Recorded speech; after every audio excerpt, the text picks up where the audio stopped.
अस्सलाम वालेकुम। इसाले सवाब का दुरुस्त तरीका क्या है? अक्सर लोग ये पूछते हैं जी कि मैं अपने वालिदैन, अपने बहन भाइयों, अपने दोस्तों जो दुनिया से फोत हो चुके हैं उनके नाम के नफल पढ़ना चाहता हूँ। सवाल ये है कि ये नाम के नफल हैं क्या? पहली बात है कि ये तसव्वुर ही गलत है। इबादत चाहे नफली हो या वाजिब हो या फर्जी इबादत हो, वो सिर्फ और सिर्फ अल्लाह की रजा के लिए की जाएगी। हम इबादत करते हुए, नमाज पढ़ते हुए खुदा के सिवा किसी का नाम नहीं लेते और ना किसी को इस लायक समझते हैं कि वो उस रब के अलावा हमारे सजदे का, हमारे रुकू का या हमारी इबादत का लायक है। सिर्फ और सिर्फ हमारे रुकू और हमारी इबादत के लायक अगर कोई है तो वो अल्लाह रब्बुल आलमीन है। हाँ, चीज ये है कि हम इसाले सवाब के कायल हैं। इसाले सवाब का दुरुस्त तरीका ये है कि आप कोई भी नफली इबादत कर लें और कुरान मजीद की तिलावत कर लें, उसके बाद आप जो है उसका सवाब अपने मुर्दों को पहुंचा सकते हैं, अपने माँ बाप को पहुंचा सकते हैं, अपने अजीजों को, अपने रिश्तेदारों को पहुंचा सकते हैं। लेकिन इबादत करते हुए नफली इबादत उनके नाम के साथ नहीं कर सकते। लेकिन नमाज पढ़ते हुए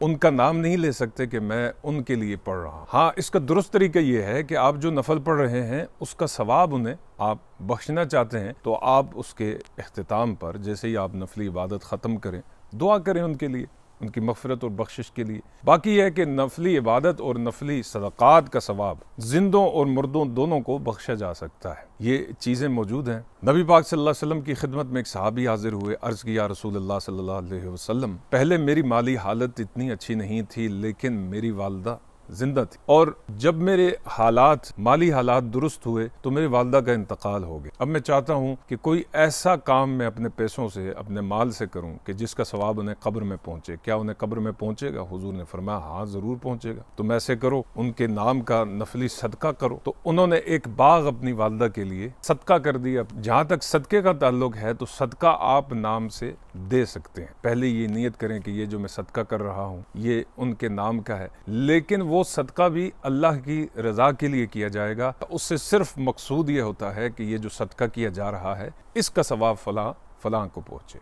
इसके अलावा आप कुरान मजीद की तिलावत कर सकते हैं, आप मनकूद दुआएं पढ़ सकते हैं, तो वो आप उनका सवाब पहुंचा सकते हैं। वैसे भी देखिए, हम अपने वालिदैन के लिए हर नमाज में दुआ मांगते हैं, रब्बना ग़फ़िर ली वले वालिदैया वलिल मुमिनीना यौम यक़ूमुल हिसाब। तो माँ बाप अगर जिंदा हों तब भी वो इस दवा में शामिल हैं, और अगर उनका इंतकाल हो चुका है तो तब भी वो इस दवा में शामिल हैं। यानी दोनों सूरतों में उन्हें सवाब मिलता है, इसका अजर मिलता है। तो अल्लाह ताला हमें अमल की तौफीक अता फरमाए।